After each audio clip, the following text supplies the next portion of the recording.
본문은 이미 예수님의 말씀을 듣기 위해서 입추의 여지가 없을 정도로 많은 사람들이 예수님께서 거하시는 집에 모였다. 일종의 신드롬이 일어났다는 것입니다. 지금 마가가 증언하고자 하는 것은 예수님이 어느 한때의 신드롬을 위한 존재가 아니었다 라고 하는 사실을 초대교회 성도들에게 증언하고자 이 기록을 남긴 것입니다. 왜냐하면 많은 새로운 이론들을 말하는 사람들 주변으로 많이 모입니다. 오늘도 많이 모이지 않습니까? 심지어는 이단에게도 많이 모이고 건강하지 못해 보이는 가르침에도 또 많이 모이고, 그런데 예수님은 그런 어떤 사변에 관계되어져서 사람들을 모았던 인물이 아니었다 라고 하는 것을 지금 마가가 증언하고자 하는 것입니다. 그리고 예수님 위로 내려온 중풍병자와 관계되어진 사건에서 이것이 분명히 드러났다 이렇게 증언하고자 하는 겁니다. 예수님께서 무리들에게 말씀하고 계실 때에 4사람에 의해서 이동된 중풍병자가 예수님 위로 내려왔습니다. 주석에 보니까 이스라엘의 그 지붕은 진흙을 이게 굳게 해가지고 지붕을 만든다고 하는데, 이 성경에 보면 지붕을 그 커버를 뜯고 그 다음에 구멍을 파서 거기서 사람을 내려보냈다. 그 구멍 뚫을 때 그 안에 사람들은 뭐 하고 있었는지 모르겠습니다. 지금 예수님이 막 말씀하고 계시는데 지붕에서 막 쿵쿵쿵 소리가 나지 않았겠습니까?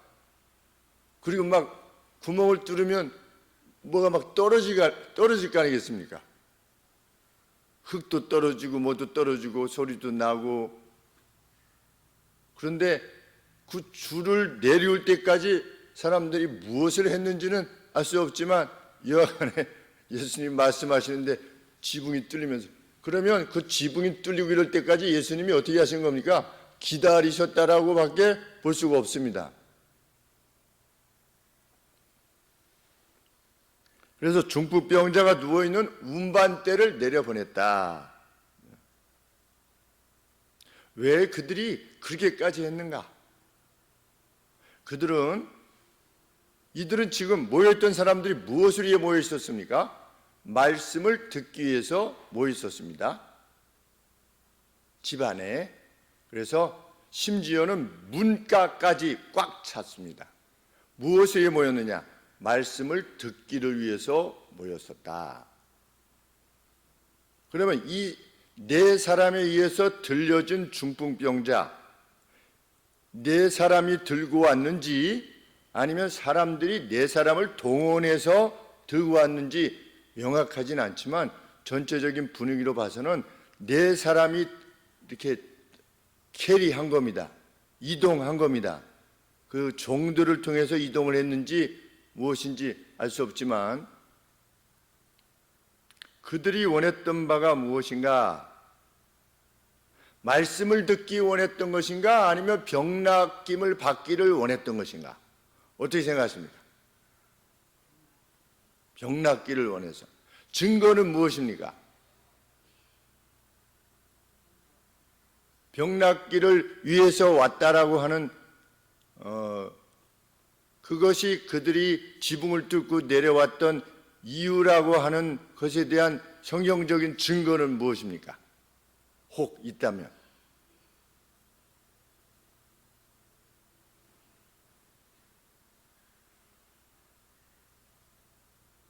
찾기가 쉽지 않습니다. 4절. 네, 4절에.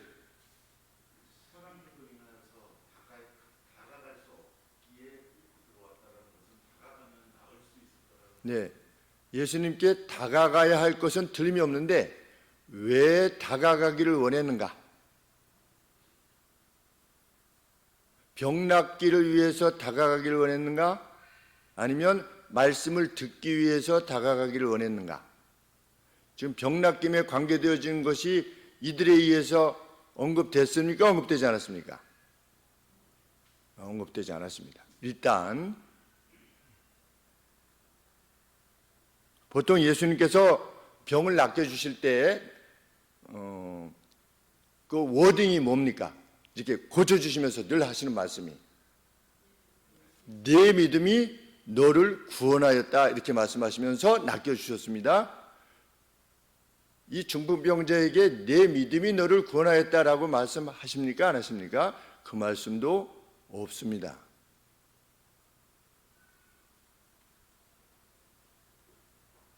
예수님께서 그의 병을 먼저 낚으셨습니까? 아니면 그의 죄를 먼저 용서하셨습니까? 그의 죄를 먼저 용서하셨습니다. 이런 여러 가지 정황들을 비춰볼 때 중풍병자가 왔던 것이 그저 보통 사람들이 다가왔듯이 이거 좀 고침을 받아야 되겠다 이런 차원에서만 온 것이 아닐 수 있는 가능성이 개연성이 있는 겁니다. 어떻게 보면 보통으로 왔던 사람보다 훨씬 더 믿음을 지니고 있었던 겁니다. 믿음. 내가 예수님한테 가면 낫게 될 것이라고 하는 것도 물론 믿음입니다. 믿음의 일종이지만 예수님은 무엇을 선언하셨습니까? 하나님의 나라를 선언하셨습니다. 하나님의 나라가 도래해 왔다는 것을 선언하셨습니다.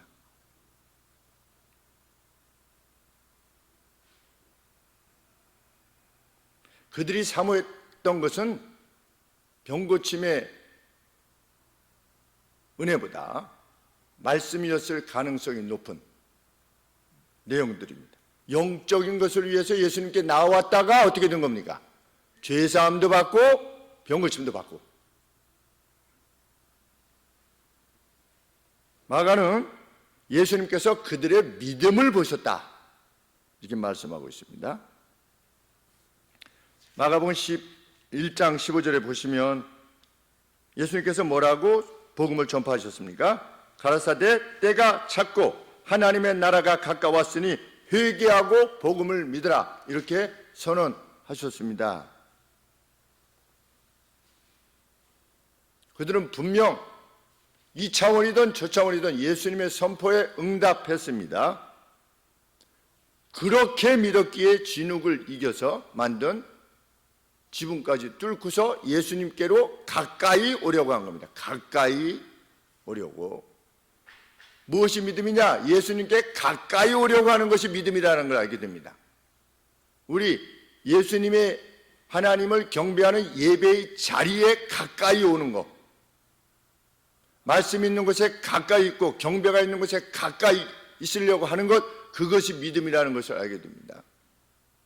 그것이 때가 찼다, 회개하라고 하는 주님의 말씀에, 복음의 말씀에 반응하는 방식이라는 것을 우리가 알게 됩니다. 그들의 믿음을 보신 예수님께서 중풍병자에 이렇게 말씀하셨습니다. 아들아, 아들아. 얼마나 사랑하셨으면 아들아 이렇게 표현했겠습니까? 너의 죄들이 용서되었다. 주님은 주님이 행사하실 수 있는 최대의 범주에서 능력을 바라신 겁니다. 주님이 행해 주실 수 있는 최대의 은혜는 무엇입니까? 죄사함이었던 겁니다. 사람들은 무엇을 은혜라고 여기는데 중풍병자가 혹 낫는 것도 하나님의 은혜 아니겠습니까? 그런데 아들아 이러면서 먼저 선언하는 것이 무엇이냐? 내 죄사함을 받았느니라. 이것이 예수님의 전부인 겁니다. 전부의 능력으로 행하시는 것. 내 죄사함을 받았다. 죄사함, 그것은 최대의 선물입니다. 아들과 딸들에게 주시는 최대의 선물입니다. 우리가 죄사함을 받았다고 하는 것은 중풍병에서 네 사람이 들어야만 되는 그 중풍병에서 나은 것보다도 더 큰 주님으로부터의 은혜다. 주님의 능력이 행사할 수 있는 최대의 은혜 무엇이냐? 죄사함이다.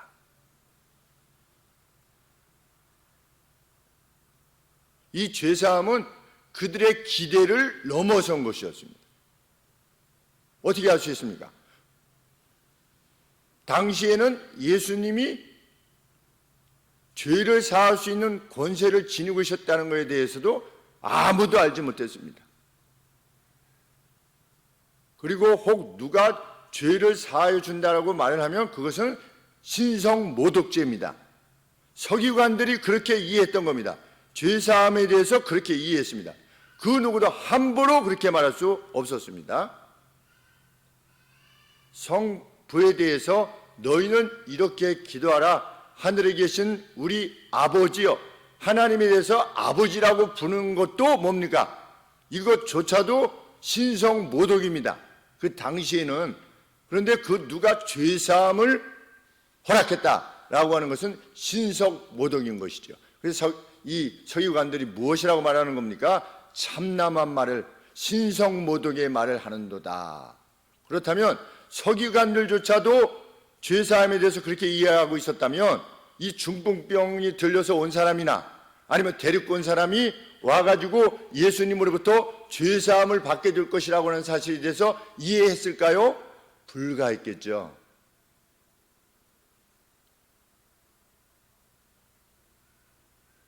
예수님을 어느 정도로 이해했을 것 같습니까? 이후에 예수님이 제자들에게 물어보신 이후에 제자들의 답변을 보면 사람들이 나를 누구라 하더냐 그랬더니 사람들이 뭐라고 답변했습니까? 제자들이 네, 엘리야 선지자 중 하나라고 하더이다. 그런데 복음을 선포하는 그 엘리야는 말라기에서 언급한 엘리야가 먼저 올 것이다. 죄를 선포하는. 그래서 그 메시아가 오기 전에 엘리야가 먼저 와서, 세례 요한이죠, 먼저 와서 백성들의 마음을 아비 조상들의 마음으로, 하나님이 섬겼던 조상들의 마음으로, 조상들의 마음을 자녀들에게로, 그들에게로 돌려서 예수님이 딱 오셨는데 모세가 그 아들 할례 받지 않게 해가지고서 그냥 보냄을 받을 때 하나님이 그를 죽이려고 하시지 않았습니까? 세상을 구원하러 오셨는데 보니까 죄악이 너무 관영해서 이거 오히려 진노로 그들을 칠까 하여서 하나님의 거룩이 오히려 역작용을 해가지고 그렇게 할까 하여 하나님께서 먼저 누구를 보내시겠다? 엘리야를 먼저 보내서 백성들로 회개케 한 다음에 왕이 지나갈 때 그 길을 곧게 펼 광야에서 외치는 자를 보낼 것이라고 했는데 그 엘리야를 먼저 보낸 다음에 메시아를 보내신다고 했는데 이들도, 중풍병자 이들도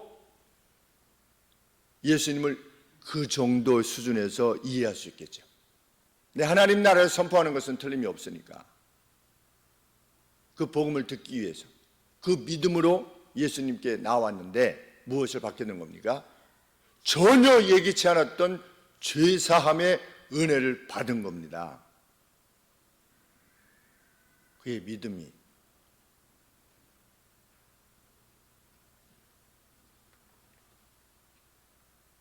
그러자 서기관들이 왜 이 사람이 저 방식으로 말하는 것인가? 그는 신성모독을 행하고 있는 중이다. 하나님 홀로 외에 누가 죄를 사할 수 있는가? 이렇게 말했습니다. 그랬더니 그 마음속으로 생각하고 있는 것을 예수님이 즉시로 아시고 너희들이 왜 너희 마음에 추론하느냐? 어느 쪽이 더 쉬우냐? 이게 예수님이 질문을 던지십니다. 어느 쪽이 더 쉬우냐? 죄사함을 받았다라고 말하는 것이 더 쉽냐? 아니면 중풍병자에게 일어나서 걸으라 하는 말이 더 쉽겠느냐? 이렇게 물었습니다. 어느 말이 더 어렵습니까? 더 쉽습니까? 죄사함을 받았다라고 말하는 것이 더 쉽습니까? 중풍병자에게 일어나 걸으라고 하는 말이 더 쉽습니까?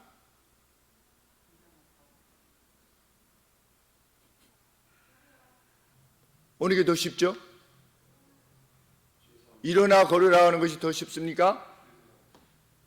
죄사함을 받으라는 것이 더 쉽습니까? 왜?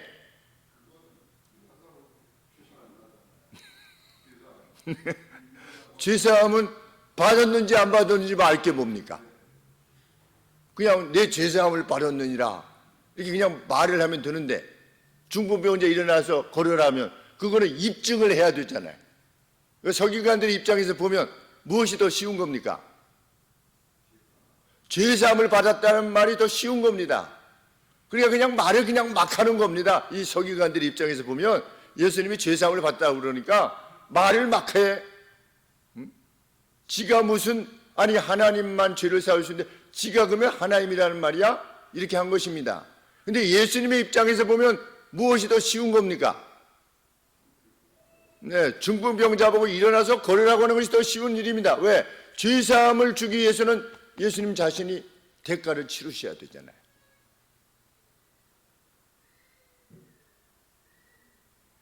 영원에 대해서 알고 계신 예수님과 전혀 알지 못했던 우리야 별반 다를 바 없는 서기관들, 서기관들 성경을 읽고 다 외우고 이렇게 한다고 하지만 그 랍비 중에는 신약인지 구약 어디를 다 외운다고 하지 않습니까? 시편을 다 외우나 암송을 한답니다. 전체 대단한 사람들 아니겠습니까? 그런데도 그 이해에 있어서는 우리보다 저기 한참 아래에 있는 겁니다. 이 당시의 서기관들이. 마가는 무엇을 증언하는 것입니까? 중풍병자를 일으켜서 걷게 하심으로 예수님께서 죄사함을 선언하실 권세가 있다는 사실을 입증하셨다는 겁니다. 그걸 누구에게 지금 증언하는 겁니까? 1세기 성도들에게, 이 성경을 읽고 있는 성도들에게. 그 예수가 목수의 아들 아니야? 승천했다는데, 부활했다는데, 그거 진짜 맞아? 이렇게 하지 않았겠습니까? 그 1세기에 성도들이, 그 이스라엘 사람들이. 그때 이 예수님은 그냥 한때 일어났던 드다 정도의 그 수준이 아니라는 겁니다. 당시에 그들에게 유명하게 알려져 있었을 아리스토텔레스, 플라톤, 소크라테스, 인류 같은 사병가에 그치는 이가 아니었다는 것을 입증하셨다는 겁니다.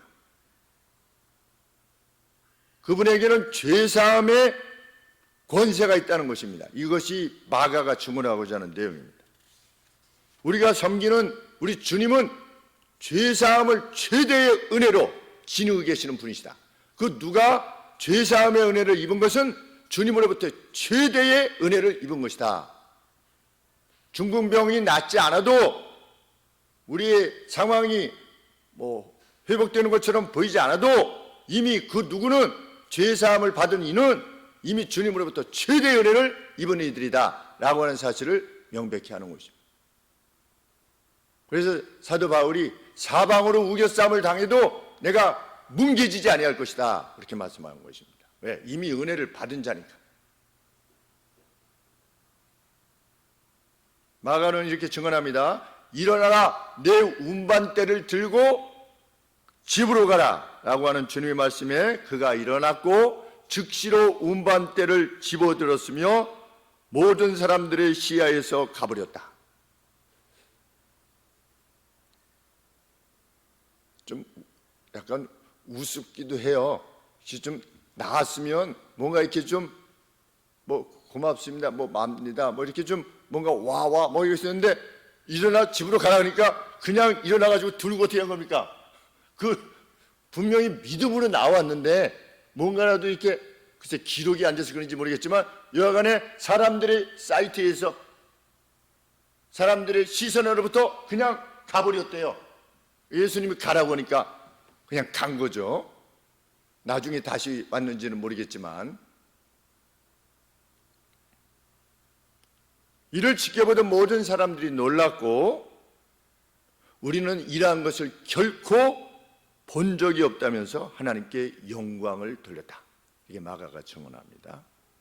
서기관들의 뜻에 동의한 것이 아니라 예수님의 죄사함의 권세에 동의했다는 겁니다.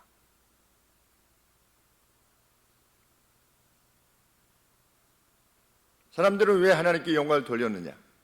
중풍병자의 나음이 죄와 그 장애의 뿌리였던, 궁극적으로는 죄가 그 장애의 뿌리지요.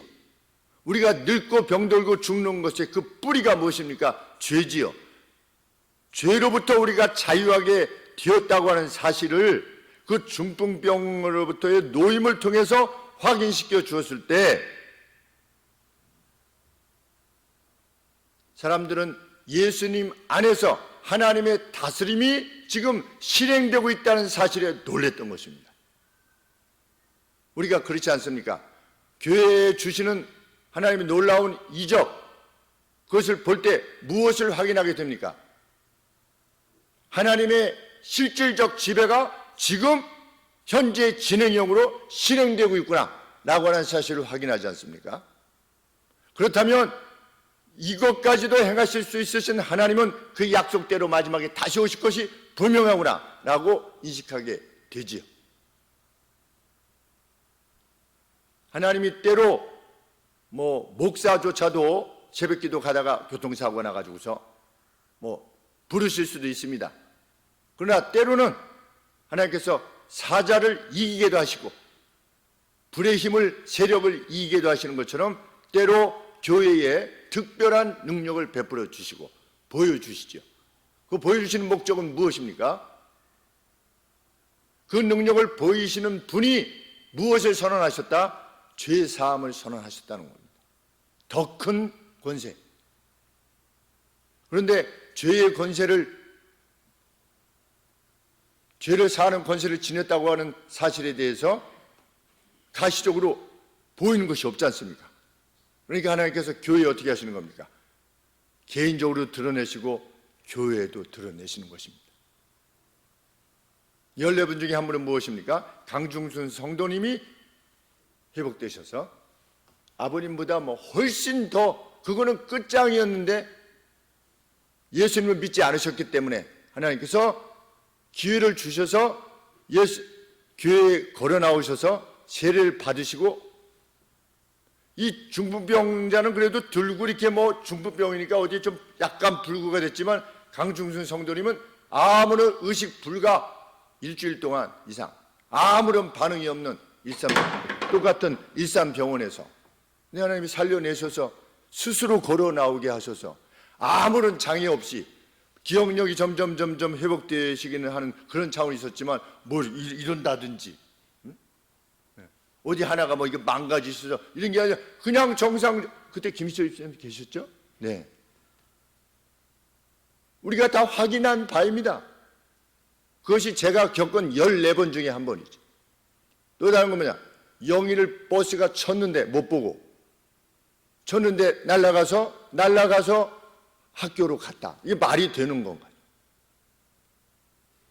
새벽에 캄캄할 때 신호를 위반했던 버스가 횡단보도를 걷고 있던 영희를 못 봐서 이렇게 쳤는데 영희가 날아가가지고 떨어졌는데 일어나서 털고 수길버스 타고 학교로 갔다. 그 뒤로 아무런 뒤에 없었다. 14번 중에 한 번입니다.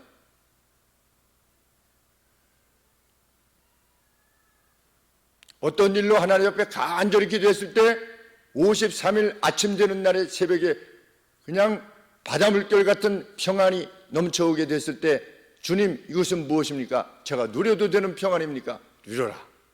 아침 10시에 문제가 해결됐다는 전화가 53일째 14번 중에 한 번.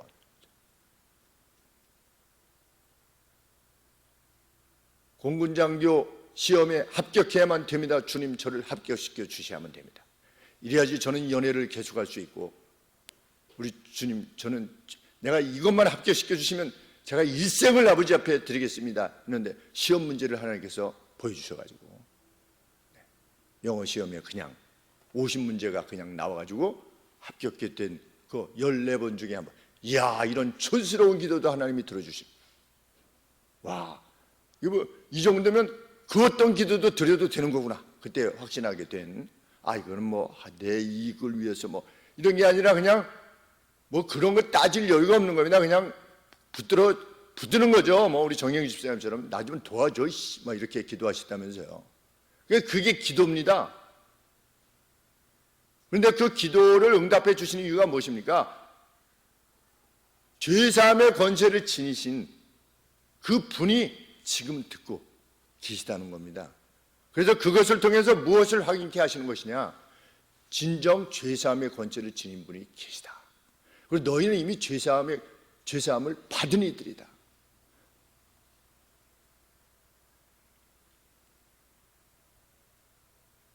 예수님을 믿는 사람들이 일생을 사는 동안 예수님의 역사하심을 기대하죠. 병을 낫게 해주세요. 생업의 회복을 허락해 주세요. 그 누가 다시 회심할 수 있게 해주세요. 그렇게 구할 때 예수님은 먼저 말씀하시고자 하시는 바가 무엇입니까? 내가 네 죄를 사했다. 그런데 그거 별로 안 와닿아요. 그렇게 감격적으로 안 와닿습니다. 그런 거 말고요. 우리 그런 마음인 것 같아요. 죄사함, 그런 거 말고 지금 제가 급한 거는 이게 병 낫는 거고 지금 이게 회복되는 건데 주님, 죄사함은 조금 알겠으니까 그거는 그만하시고 저 병 좀 낫게 해주세요.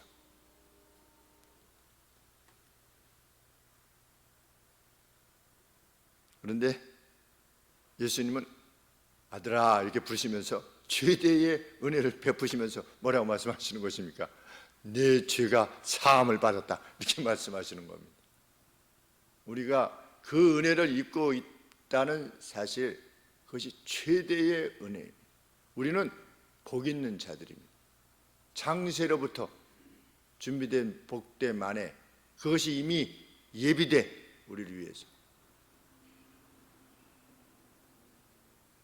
주님은 고치러 오신 것이 아니라 죄사함을 위해서 오셨고, 왜 주님이 오실 수밖에 없느냐?